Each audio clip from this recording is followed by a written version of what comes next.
Today I will show you how to fix Snapchat problem.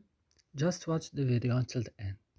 Today guys I will show you how to fix Snapchat problems or problems that you have in Snapchat. It's very easy, just watch the video until the end. You go first and you go to settings of your phone here and open your settings.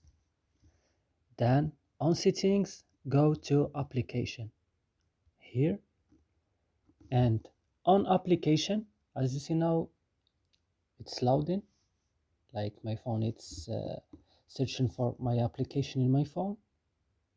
So when it show me my application on my phone, I will just search for Snapchat.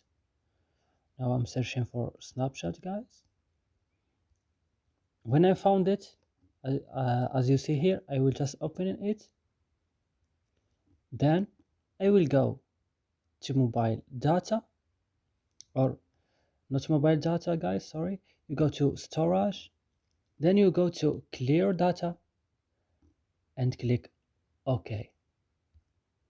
And then you go here for stop and click on it. And then when you will back to Snapchat,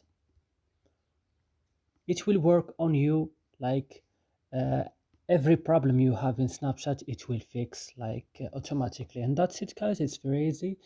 Don't forget to like and subscribe in our channel. See you next video.